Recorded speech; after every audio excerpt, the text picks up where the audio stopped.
reality is Black lives have always mattered. The challenge is not us, the challenge is colonization. Now, Kathleen, you mentioned that you understand the government hasn't lived up to combating racism. You said that? Then you can also understand why we can't wait. So I'll speak from my capacity as a PhD and the owner of M&R Counseling Services. In my counseling office yesterday was a Black child welfare youth who was struggling with depression, anxiety, homelessness, and PTSD. So since we can't wait, I'm here to let you know we have the answers. We have always shared the answers. As a matter of fact, August 1st, 1834, all Black slaves were legally declared free in all British colonies, including Canada. Yeah. So it is 2016. So I'm here to let you know change will happen with or without you. Yeah.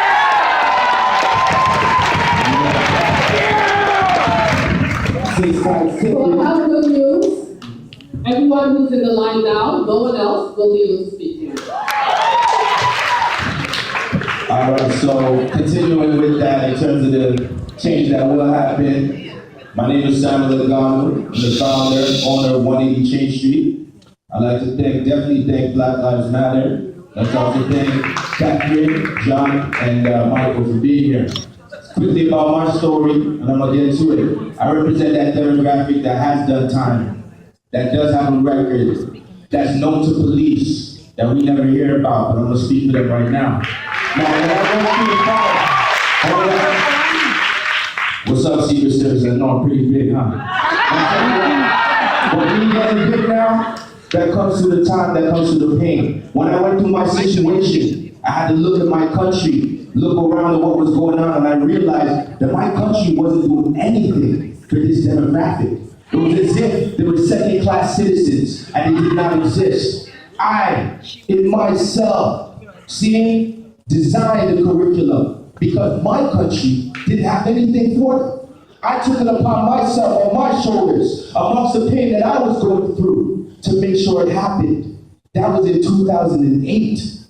I kept on forging through. And just like the last sister just said, with or without you, it's going to happen. Yeah. I went on and I forged on and I continued pushing this curriculum on my own, not getting the help and the support that was needed. Long story short, it made its way to the TDSB. Fighting, and I'm still fighting. Now let me I'm gonna expose some things here. Now, there was a thing called the Toronto Youth Equity Strategy. Okay? I did the deputation for that. Now let me talk about it. Before I did that, I had to hold my breath and say, you know what? Father, I know what's always happened at the time from Malcolm to X, but you know what? I gotta take this step. I gotta make something happen. I trusted them, did this deputation, okay? Can you believe not one single penny returned back to us, our community, our demographic? Let me get straight to it. I heard something in the news about 600 jobs. Well, those 600 jobs ain't nothing if the centered approach within jobs says if you have a record, you're not getting employed. Okay? So listen, let's try it. All right? Let's come to people right here right now. We're thinking about getting mad. I'm here for solutions and I'm going to talk to you straight. See? $5 million, that $5 million, let's treat that like the $44 million that just got squandered one day. See? Anybody know about that? We blew $44 million. Yes. What is $5 million? We talk about what we pay to incarcerate individuals. Yeah. We're ready to spend how much money to lock them up. Okay? We've been through that math already. Let's keep it moving. Right? The funding allocations, we talked back and forth. So that's Toronto Youth Equity Strategy that happened. The solution to that is a centered approach. And what a centered approach means is that throughout history, obviously, we've had a colonization. It's been through colonization, that approach, through that lens. You cannot keep the same lens. It's that simple. You need a centered approach. You might be scared of me, the tattoos, the record. Don't be. I need to be, or someone like me needs to be around that table. The same things we have heard. The same things we have heard. I'm not going to take nothing. Like Michael, for instance, I've met you before. I've met you. You've seen me doing the work that I do, and I've seen him on the ground. And we talked about making certain things happen, but we got to make it happen.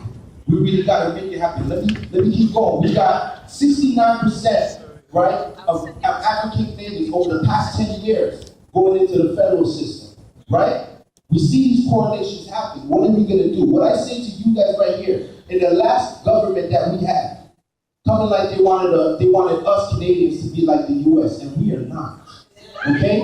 They spend how much money on increasing, building more prisons, so on and so forth. My liberals, I'm going to talk to you, and I'm going to say, in your heart, understand what Pierre Trudeau and his Charter of Rights and Freedom meant for our country, and meant for us, that we're all in here, and what it truly represents. What that means is that we don't go back and try and follow the states.